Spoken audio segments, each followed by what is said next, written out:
नमस्कार जय Jagannath my dear students मु संतोष सर तुमको स्वागत करुच्ची मु टॉपर चैनल को यही चैनल हूँ क्लास 10 रो कंप्लीट लर्निंग हब गणित विज्ञान इतिहास भूगोल सब टॉपिक को सहजरे बुझाइबा मोर लक्ष्य पिला माने आज आम पढ़ा तुम भौतिक विज्ञान बही गोटे मोस्ट इम्पोर्टेंट आउ इंटरेस्टिंग चैप्टर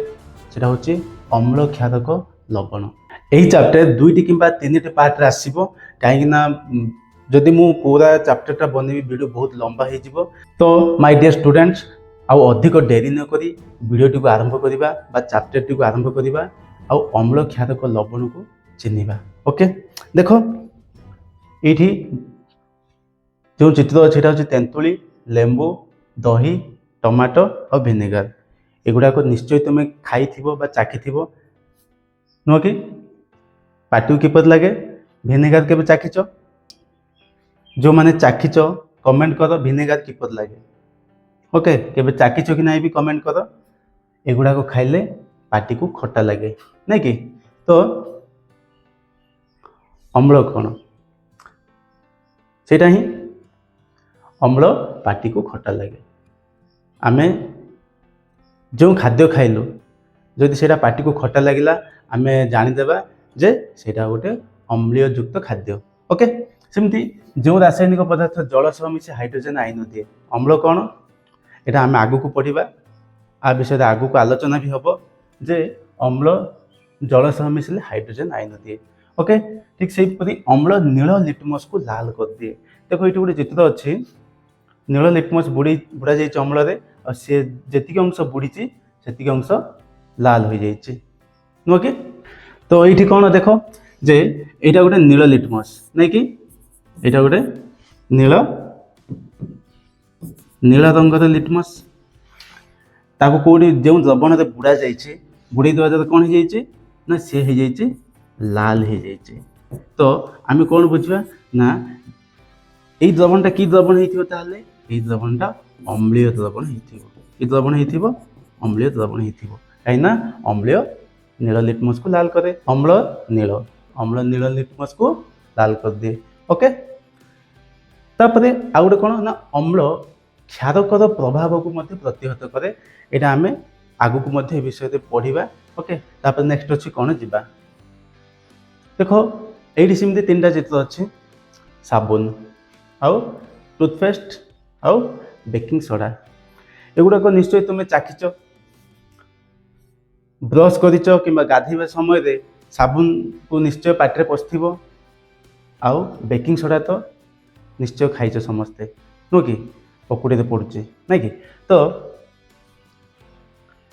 पाटी को किपर लगे यहाँ कौन आइडिया अच्छी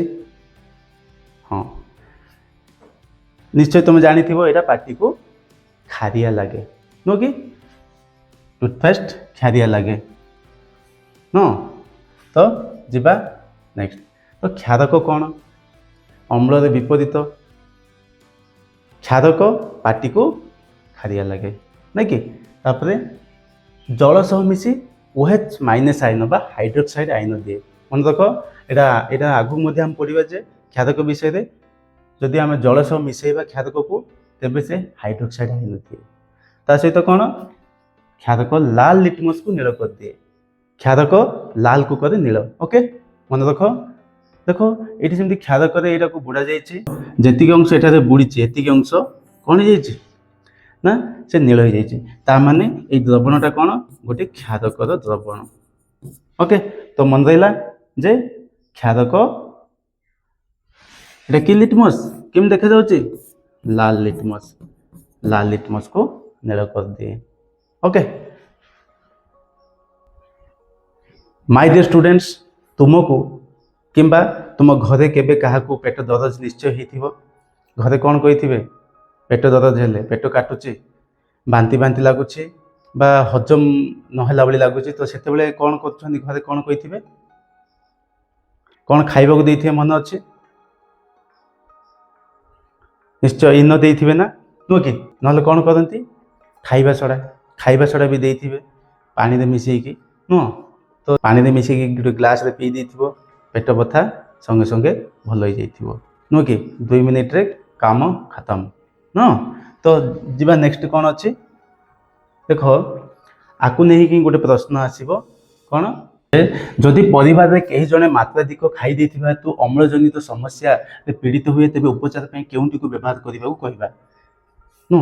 जदि काको एसिडिटी हो जाइए बा अम्लजनित समस्या पेट रे हिचे तेबे ए भितर आमे कोटा को खाइबा उचित बा कोटा को खाइबा को आमे परामर्श देबा लेंबु रस ना विनेगार खाइबा सोडा ना खाइबा सोडा द्रवण एटा कमेंट करो आर आंसर मु देबी नाही तोटा को खाइबा सेटा को कमेंट करो ए किबा बी किबा सी किबा डी ओके तापर नेक्स्ट जीवा कोन अछि देखो पिला माने सबु अम्ल किंबा सबु क्षार खाइबा योग्य नाही आमे एबे कोन जानले आ पूर्व आम पढ़ुले जे अम्ल पाटी को खटा लगे आउ क्षार को पाटी को खारिया लगे किंतु सबु अम्ल किंबा सबु क्षार को सबु जिनस को जदि आमे खाइदेबा हुए तो सेटा हमर क्षति पहुंचाई पारंती हुए तो आमे मृत्यु मुख रे मध्ये पड़ी पारु हुए तो आमे कौन से रोग रे मध्ये पड़ी पारु सेति पई सबु अम्ल को सबु क्षार को खाई हबो नाही ताले सही पदार्थटा केमिति जानिबा जे सेटा अम्ल ना क्षार तो सेटा को जानिया पई बोली किछि सूचक गुडाक वैज्ञानिक माने तयारी करछंती बा हमर प्रकृति रे मध्ये किछि सूचक गुडाक मिले एई सूचक गुडी को द्वारा आमे परीक्षा करी जानि पारो जे सेटा अम्ल कि क्षारीय सेमती सेई सूचक गुडाक अछि चारि प्रकार कोन कोन ना प्राकृतिक संश्लेषित घ्राण और सार्वजन्य एमदे चारि प्रकार सूचक अछि तो प्रथम देखिबा प्राकृतिक सूचक कौन प्राकृतिक सूचक कौन ना सेटा होची लिटमस द्रवण जोटा कि आमे टिके आगु आ विषय आलोचना करथिले जे लिटमस द्रवण कोठी ना अम्ल रे नील अम्ल रे आमे नील लिटमस को बुड़ेथिले से कोन हितला लाल हो जाइथिला और क्षार करे लाल लिटमस को बुड़ेथिले से कोन हो जाइथिला नील हो जाइथिला नै कि लिटमस द्रवण होची गोटे प्राकृतिक सूचक जोटा कि लिटमस द्रवण प्राय कलरटा केमि थाए नील लोहित रंजक रंजक माने कलर हला नील लोहित रंगर थाए सेटा पुनी किपरि तयारी करा जाए ना थालोफाइटा श्रेणीर शैवालिका ठारू तयारी करा जाए आ गोटे कोन अछि हमर प्राकृतिक सूचक ए तीनटा हळदी लाल बंधाकोबी पत्र आ केतेक फूल अछि से फूल गुटिक ना कोन कोन हाइड्रोजानिया पेटुनिया जेरानियम एमती केतेक फूल रु मध्य हमर लिटमस द्रवण तयारी करा जाए बा एगुडी होछि प्राकृतिक सूचक एहारी माध्यम रे आमे कौन से अम्ल क्षार को न चाखी मध्य परीक्षा करि पारू ओके सेमती आसला संश्लेषित सूचक कौन ना दुईटा संश्लेषित सूचक अछंती गोटे होछि फेनोफ्थालिन आ गोटे होछि मिथाइल ऑरेंज ओके प्रथम हम जानिबा फेनोफ्थालिन विषय रे फेनोफ्थालिन टा कोन वर्णहीन द्रवण यार कौन से रंग ही न थाए किंतु क्षारक सह प्रतिक्रिया कले गोलापी रंग हो जाए ओके कौन कहली फेनोफ्थालिन रो कौन से रंग न थाए जदि आमे क्षारक सह प्रतिक्रिया करिबा ताले से गोलापी रंग हो जाए सेमती मिथाइल ऑरेंज टा कोन ना हळदिया द्रवण हो रही थाए जदि आमे अम्ल सह प्रतिक्रिया करिबा ताले से लाल रंग हो जाए ओके आ गोटे कथा मन रख ये फेनोफ्थालिन टा अम्ल सह प्रतिक्रिया करे नाही सेमती ये मिथाइल ऑरेंज क्षार सह प्रतिक्रिया करे नाही क्षारक सह प्रतिक्रिया करे नाही ओके सेमती आसीबा घ्राण सूचक रे कोन अछि हमर पियाज भानिला लवंग जदि पियाज भानिला लवंग को आम क्षारक सह प्रतिक्रिया करिबा ताले से पियाज भानिला लवंगर गंधहीन माने गंध तार चली जीवो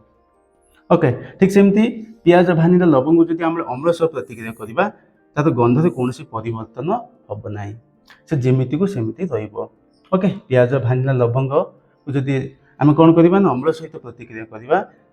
जो गंध थिला ता पूर्व पियाज गंध पियाज ही रहिबो किंतु क्षारक सह प्रतिक्रिया कले तार गंध पळै जीवो ओके सेमती सार्वजन्य सूचक ए सार्वजन्य सूचक कोन ना केतेक सूचक मिश्रण होता है एटा हम आगो को पढिबा पीएच स्केल रे आगो पढिबा ओके एही सार्वजन्य सूचक को आमे विभिन्न हाइड्रोजन आयन रो गाढ़ता सहित मिसेबा ताले से भिन्न भिन्न रंग हबो केतेले केउ रंग हबो ताकू धरि कि सेटा अम्ल कि सेटा क्षार जना पड़े ओके बुझी पारलो ए विषय रे आमे पीएच स्केल रे आलोचना हबो ए विषय ओके तापर नेक्स्ट जीवा कोन अछि ମନରେ ପ୍ରଶ୍ନ ଆସିଥାଇପାରେ ଏ ଲିଟମସଟା କ'ଣ ନୁହେଁ କି ପ୍ରଶ୍ନ ବି ବେଳେବେଳେ ଆସେ ପରୀକ୍ଷାରେ ଯେ ଲିଟମସ କ'ଣ ଲିଟମସ ହେଉଛି ଗୋଟେ ପ୍ରାକୃତିକ ସୂଚକ ଆମେ ପଢ଼ିଲେ ଯେ ବିଭିନ୍ନ ମାନେ ଥାଲ ଫାଇଟା ଶୈବାଳରୁ ବା ବିଭିନ୍ନ ଫୁଲରୁ ତିଆରି କରାଯାଏ ବୋଲି ପ୍ରଥମେ ପଢ଼ିଲେ ନାଇଁ କି ତ ତାହେଲେ ଲିଟମସକୁ କେଉଁ କାମରେ ବ୍ୟବହାର କରାଯାଉଛି ଅମ୍ଳ କ୍ଷାରକକୁ ଚିହ୍ନଟ କରିବା ପାଇଁ ଲିଟମସକୁ ବ୍ୟବହାର କରାଯାଉଛି ନୁହେଁ କି ଏ ବିଷୟ ମଧ୍ୟ ଆମେ ଆଗରୁ ପଢ଼ିଲେ ଅମ୍ଳ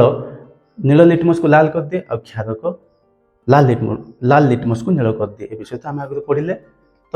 ଲିଟମସଟା କ'ଣ ନା ଗୋଟେ ପ୍ରାକୃତିକ ସୂଚକ ଅମ୍ଳ କ୍ଷାରକକୁ ଚିହ୍ନଟ କରିବା ପାଇଁ ବ୍ୟବହାର କରାଯାଏ ନୁହେଁ କି ସଂଶ୍ଳେଷିତ ସୂଚକ ବିଷୟରେ ମଧ୍ୟ ଆମେ ପଢ଼ିଲେ କ'ଣ ଯେଉଁଟାକି ଆଲୋଚନା ହେଇଥିଲା ମିଥାଇଲ ଅରେଞ୍ଜ ଆଉ ଫେନୋଫଥାଲିନ ଆ ବିଷୟରେ ଅଧିକ ଆଲୋଚନା କରିବା ନାହିଁ ତ ଅମ୍ଳ ସହ ଧାତୁର ରାସାୟନିକ ପ୍ରତିକ୍ରିୟା କରିବା ଆମେ ଓକେ ଅମ୍ଳକୁ ଧାତୁ ସହିତ ମିଶେଇବା ପ୍ରତିକ୍ରିୟା କରିବା କ'ଣ ହେଉଛି ଦେଖିବା ଅମ୍ଳକୁ ଯେତେବେଳେ ଆମେ ଧାତୁ ସହିତ ପ୍ରତିକ୍ରିୟା କରିବା ସେ ଆମକୁ କ'ଣ କ'ଣ ଦେବ ଧାତବ ଲବଣ ଦେବ ଆଉ ହାଇଡ୍ରୋଜେନ ଗ୍ୟାସ୍ ଦେବ ଓକେ ତାହେଲେ ଆମେ କେଉଁ ଅମ୍ଳ ଆଉ କେଉଁ କ୍ଷାର ନେବା ଆମେ ଗୋଟେ ଅମ୍ଳ ନେବା ସେଟା ହେଉଛି sulphuric acid H2SO4 sulphuric acid ସହିତ ଗୋଟେ ଧାତୁ ନେବା ସେଟା ହେଉଛି ଜିଙ୍କ ମନେ ରଖ ଅମ୍ଳ ସହିତ ଧାତୁର ପ୍ରତିକ୍ରିୟାରେ ଆମେ ସଲଫ୍ୟୁରିକ ଏସିଡ ନେବା ଏ ଏସିଡର ନାମ ମନେ ରଖ ସଲଫ୍ୟୁରିକ ଏସିଡ H2SO4 ଆଉ ଧାତୁ ନେବା ଜିଙ୍କ ସେତେବେଳେ କ'ଣ ହେବ ଜିଙ୍କ H2କୁ ବାହାର କରିଦେବ ନିଶ୍ଚୟ ଜାଣିପାରୁଥିବା ହାଇଡ୍ରୋଜେନ ଗ୍ୟାସ୍ ହେବ ମାନେ ଆମେ ଲେଖିଦେବା ହାଇଡ୍ରୋଜେନ ଗ୍ୟାସ୍ H2 ବାହାରି ପଡ଼ିଲା ଓକେ କ'ଣ ହେଲା ନା H2 ବାହାରିଲା ଆଉ କ'ଣ ତିଆରି ହେବ H2 ଚାଲିଲା ମାନେ ତା ପାଖରେ ଯାଇକି ଜିଙ୍କ ରହିଯିବ ZnSO4 ମାନେ ଜିଙ୍କ ସଲଫେଟ୍ ତିଆରି ହେବ ଓକେ এই ଜିଙ୍କ ସଲଫେଟ୍ ହେଉଛି ଧାତବ ଲବଣ ହାଇଡ୍ରୋଜେନ ଗ୍ୟାସ୍ ବାହାରିଲା ଓକେ ଅତି ସହଜରେ ମନେ ରଖ ଅମ୍ଳ ସହିତ କେଉଁ ଧାତୁକୁ ନେବା ନା ସଲଫ୍ୟୁରିକ ଏସିଡ ଆଉ ଜିଙ୍କକୁ ନେବା এইଠି ଆଉ ଗୋଟେ କଥା ମନେ ରଖ ଯେ ଜିଙ୍କ ଧାତୁ କ'ଣ କରୁଛି এই ଜିଙ୍କ ଧାତୁ ହାଇଡ୍ରୋଜେନକୁ ଅପସାରଣ କରୁଛି ଜିଙ୍କ ଧାତୁ ହାଇଡ୍ରୋଜେନକୁ ଅପସାରଣ କରୁଛି ନାଇଁ କି ତା ସହିତ এই ଜିଙ୍କ ଧାତୁ କ'ଣ କରୁଛି ନା ଦେଖ ଏହି ଲବଣର ଅବଶିଷ୍ଟ ହାଇଡ୍ରୋଜେନକୁ ବାହାର କରିଦେଇକି आ जगार रहीकि गोटे लवण सृष्टि करुच्छे ओके एटा कुआजाए धातव लवण जिंक सल्फेट हूँ गोटे धातव लवण ओके मन रख सल्फ्यूरिक एसिड जिंक सह प्रतिक्रिया करी जिंक सल्फेट और हाइड्रोजन गैस सृष्टि करे ओके किंतु अम्ल सबु धातु सहित प्रतिक्रिया करे नाही ये गोटे आ गोटे जानवा कथा जे अम्ल सबु धातु सहित प्रतिक्रिया करे नाही कपर सिल्वर आउ सुना कपर मान कौन तंबा रूपा और सुना सहित अम्ल केवे भी प्रतिक्रिया करे ना ओके यहीटा को मन रख परीक्षा रे आसीबो चित्र 2.1 बही अच्छे जे जिंक दानार लघु सल्फ्यूरिक एसिड सहित प्रतिक्रिया करी वो निया लगे हाइड्रोजन गैस परीक्षा करा देखो ये केमती कौन कराई गोटे परीक्षा नली सल्फ्यूरिक एसिड नहीं कौन लघु सल्फ्यूरिक एसिड नहीं कौन से ने कौन नहीं H2SO4 ता सहित कौन मिसेले जिंक दाना जो जिंक दाना मिसेबे से प्रतिक्रिया कर नली बाटर बाहर ये कौन रखाई ना साबुन लवण रखाई है एपट गोटे गोटे फटका बाहर आते आम गोटे कैंडल नहीं कि जलैबा से जोर करी शब्द कर माने क्यों गैस जोर करी शब्द करे कैंडल सहित ना सेटा होची हाइड्रोजन गैस ओके आप क्षारक सह धातुर रासायनिक प्रतिक्रिया आम अम्ल सह धातुर रासायनिक प्रतिक्रिया शिखिले वर्तमान क्षारक सह धातु रासायनिक प्रतिक्रिया कले कौन हुए देखा ओके क्षारक सह जितेबाला धातुर रासायनिक प्रतिक्रिया घटे कौन कौन मिल धातव लवण और हाइड्रोजन गैस मिल मन रख जमी अम्ल सह होइथिला एठी क्षारक सहमति सही परि ही क्षारक होची सोडियम हाइड्रोक्साइड सेटा होची NaOH कोन सोडियम हाइड्रोक्साइड ओके धातु कोन नेबा ना जिंक धातु ही नेबा सेठी अम्ल सह धातुर प्रतिक्रिया जमी आम जिंक नहीं ये जिंक ही ना ओके ताहले आमको कौन मिल धातव लवण केमती मिल से धातव लवण हूँ सोडियम जिंकेट Na2ZnO2 ओके ता सहित हाइड्रोजन गैस मिल जापार Na2ZnO2 मन रख Na2ZnO2 आपको कहुए सोडियम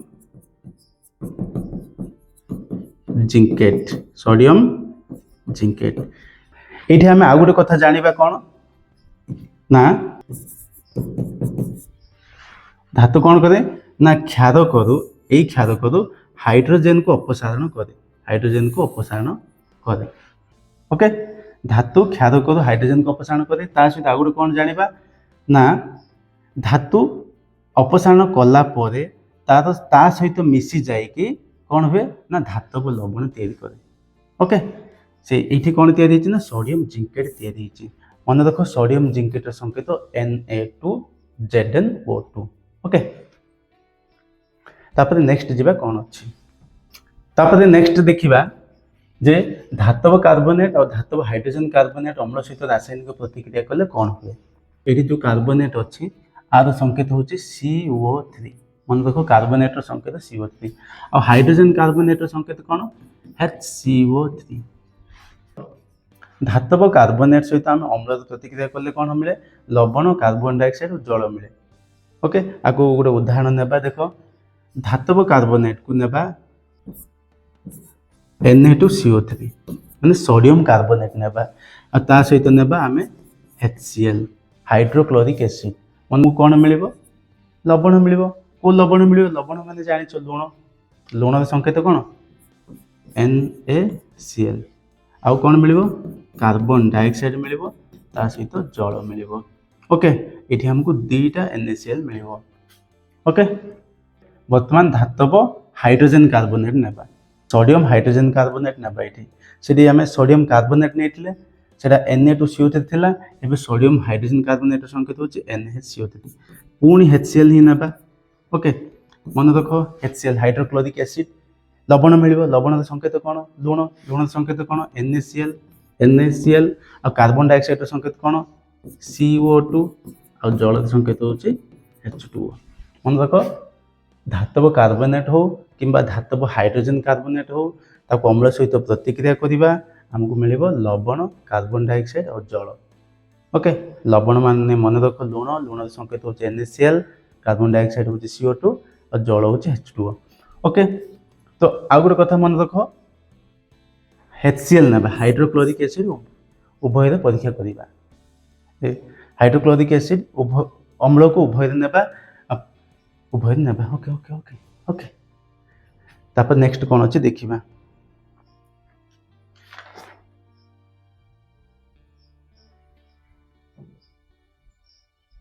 तो तुम मान गोटे प्रश्न जे सबु धातु सह अम्ल क्षारकर रासायनिक प्रतिक्रिया करे कि ना अम्ल गुड़िक जिंक सहित आयरन सहित और मैग्नीशियम सहित अधिक प्रतिक्रिया करती किंतु कपर सिल्वर और सुना तंबा कपर माने कौन तंबा रूपा और सुना सहित प्रतिक्रिया करती नहीं अच्छी कौन ना अम्ल क्षारक परस्पर सह रासायनिक प्रतिक्रिया आम अम्ल को आउ क्षारक को मिसेबा अम्ल आउ क्षारकर प्रतिक्रिया को प्रशमनीकरण प्रतिक्रिया बा न्यूट्रलाइजेशन प्रतिक्रिया बोली मध्य कहुए ओके तो जिते गोटे अम्ल आ गोटे क्षारक को आम मिसई देबा सेतेबेले हमको लवण और जल मिलिबो कौन मिलिबो लुण आ पानी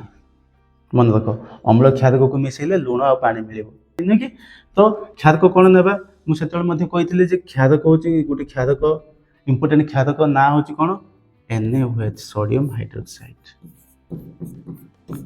ये क्यों अम्ल नेबा HCl हाइड्रोक्लोरिक एसिड है लुण मिल लुण संकेत कौन कही NaCl आ जल संकेत हूँ H2O मन रहा अति सहज क्षारक को मन रख सोडियम हाइड्रोक्साइड आउ एसिड को मन रख अम्ल को मन रख HCl हाइड्रोक्लोरिक एसिड मिल लुण पानी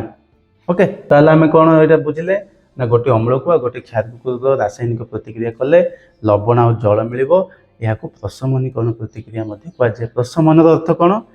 प्रशमनर अर्थ होचे जे अम्ल क्षारकर प्रभाव को प्रतिहत करे बा कैंसिल कर दिए आउ क्षारक अम्लर प्रभाव को प्रतिहत कर दिए बा कैंसिल कर दिए। पेटर एसिडिटी है आम इनो खाऊले नहीं कि इनो खाइबा द्वारा कौन है ना से पेट्रे जाइए कौन होगा लवण परिणत होगा और जल परिणत होगा। ओके माने एसिडटा कौन होगा बर्तमान लवण ता द्वारा माने लुण लुण और पानी परिणत होगा। आम तो सब लुण खाऊँ देह तो किसी क्षति हुए ना नुह कि तो जिते आम लुण या NaCl या आमर जो पेट दरज थी एसिडिटी थी से बंद हो जाए। ओके बर्तमान आम शिखा धातव ऑक्साइड सहित अम्लर रासायनिक प्रतिक्रिया कले कौन हुए। देख धातव ऑक्साइड अम्ल सहित रासायनिक प्रतिक्रिया कले लवण और जल सृष्टि हुए। जमीक आम या पूर्व पढ़ले जे अम्ल सहित क्षारकर रासायनिक प्रतिक्रिया कले लवण और जल सृष्टि हुए। ये सेमती मन रख अम्ल और क्षारकर प्रतिक्रिया जहाँ सृष्टि हम सेमती धातव ऑक्साइड अम्लर प्रतिक्रिया ताहा ही सृष्टि हम। देख गोटे उदाहरण माध्यम बुझा धातव ऑक्साइड अम्ल रासायनिक प्रतिक्रिया आम धातव ऑक्साइड ताले धातव ऑक्साइड गोटे उदाहरण कौन? धातव ऑक्साइड गोटे उदाहरण होचे देख धातु कौन कपर हूँ गोटे धातु ऑक्साइड माने वो कपर ऑक्साइड सहित आम अम्ल ना HCl। ओके हाइड्रोक्लोरिक एसिड ना मन रख आम प्राय HCl नौचे सल्फ्यूरिक एसिड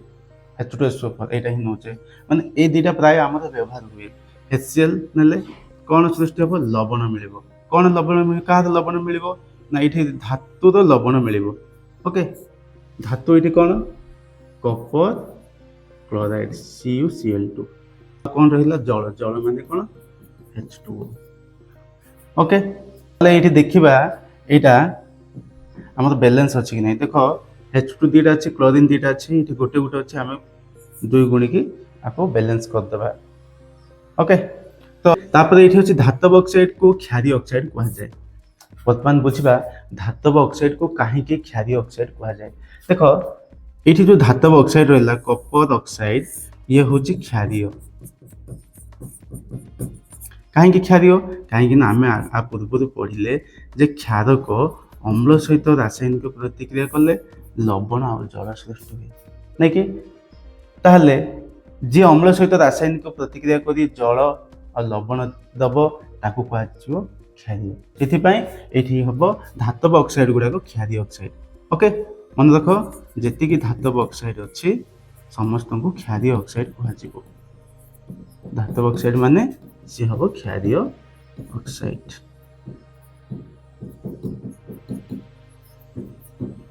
ओके आम धातव ऑक्साइड सहित अम्लर रासायनिक प्रतिक्रिया कले एबे अधातव ऑक्साइड सहित क्षारक रासायनिक प्रतिक्रिया करवा। मन रख अधातव ऑक्साइड और क्षारक से जहाँ सृष्टि होता ये ता ही हम कौन मिल अधातव ऑक्साइड सहित क्षारक रासायनिक प्रतिक्रिया कले लवण जल सृष्टि हम। ओके ताहले गोटे अधातव ऑक्साइड रो उदाहरण कौन ना अधातव ऑक्साइड हूँ आम पूर्व संश्लेषण प्रतिक्रिया पढ़ी कैल्शियम हाइड्रोक्साइड। अधातव ऑक्साइड हूँ कौन कैल्शियम हाइड्रोक्साइड और गोटे क्षारक क्षारक कार्बन डाइऑक्साइड हूँ गोटे क्षारक कौन मिल लवण आउ जल कौन मिलता मन पकाओ कैल्शियम कार्बोनेट आउ जल। ओके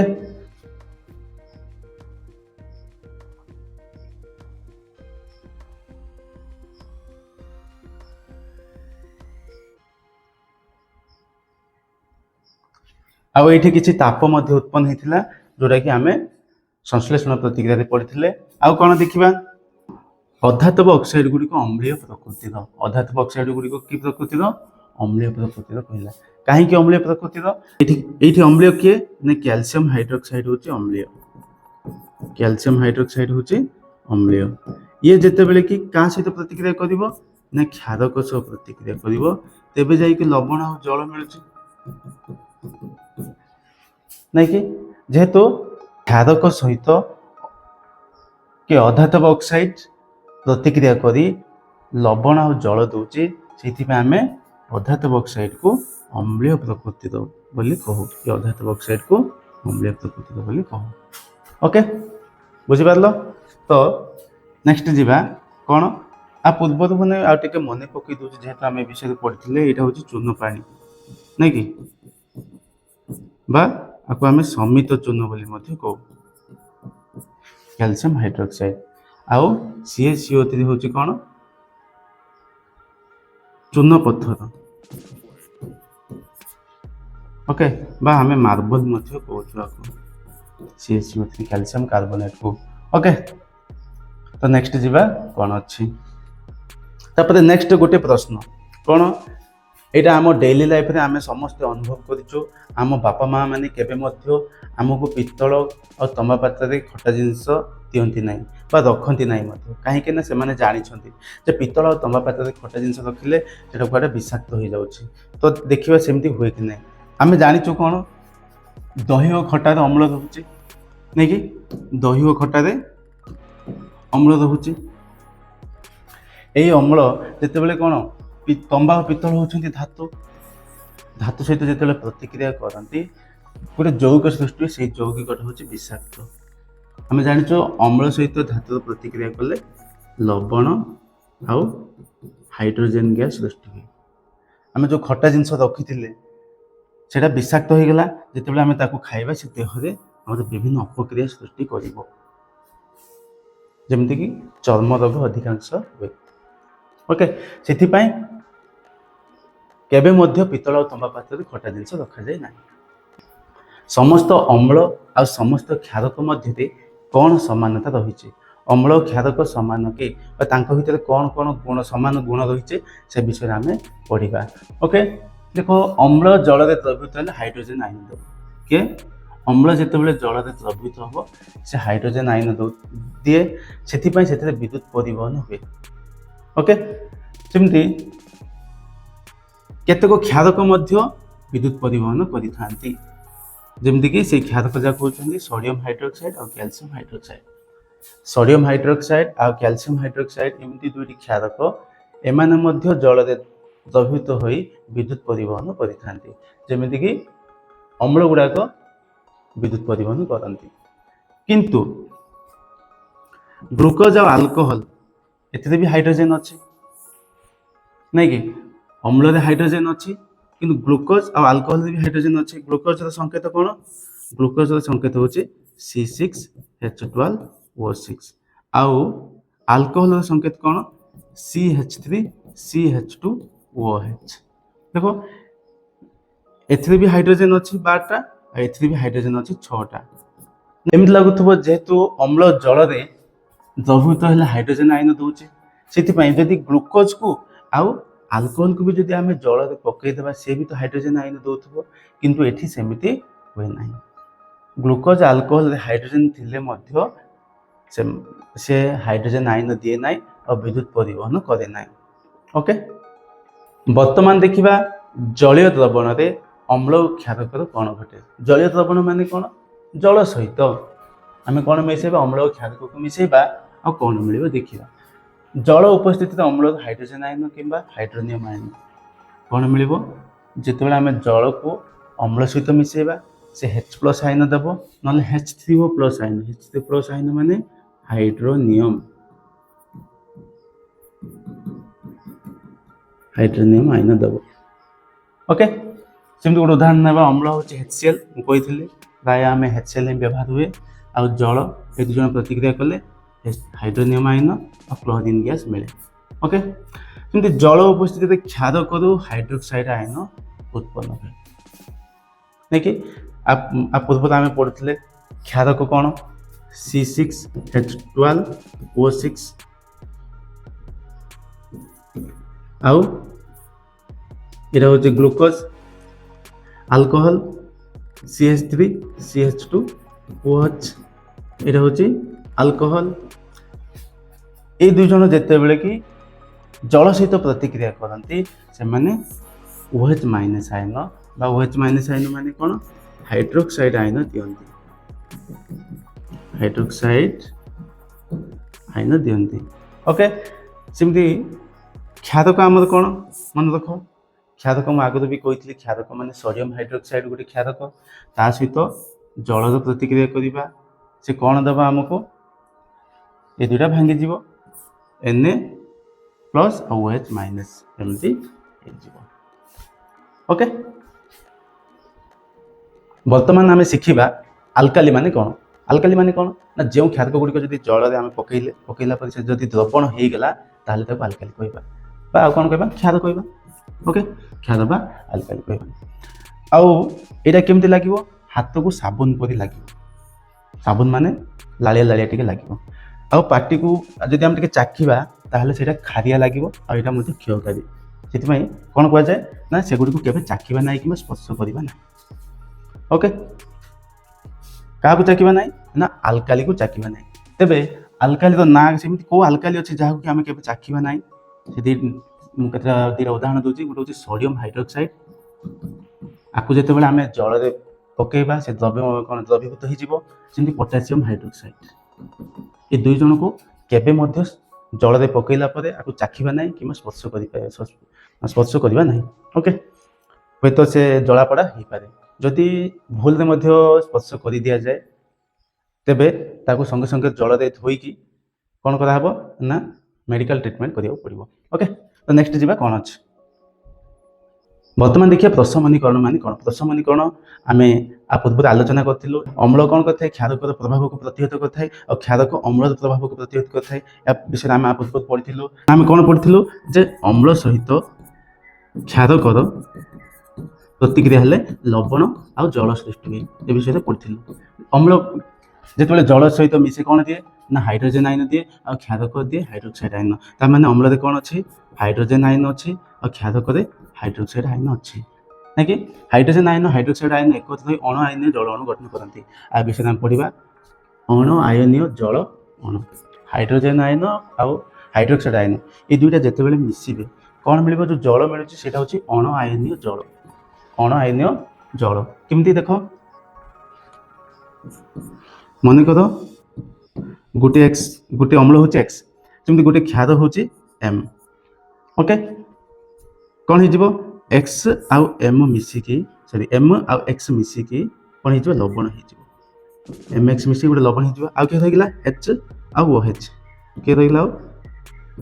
एच आउ ओ एच ये जो एच ओ एच मिला हूँ अणु आयनीय जल अणु से प्रतिक्रिया को प्रशमनीकरण प्रतिक्रिया कहुए कौन पाए ना अणु आयनीय जल अणु मिलुथबारु ताको प्रशमनीकरण प्रतिक्रिया कहुए ओके वर्तमान आम शिखा always add acid to water यहाँ कौन या धरी गोटे प्रश्न अच्छे देख अम्लर गाढ़ता ह्रास करने अम्ल को जल में मिसा जाए मात्र जल को कहीं अम्ल मिसाइबा उचित नुहे मन कर मुझे तुमको किसी अम्ल देवी ओके आउ कहि जे यही अम्ल जल मिसई आर गाढ़ता को कमे दियो तेज तुम्हें कौन कर तुम भाव मुझे पकईदेवी मिसईदेवी गाढ़ता कमिज कि जब तुम सेमती कर हूँ तो भूल कर ओके ताले केमती कर देख यहाँ कौन जल नील रंगर आईटा हूँ अम्ल हलदिया रंगर ओके ये कौन कर जल अम्ल को पकई नहीं कि ये सेमती यहाँ हूँ अम्ल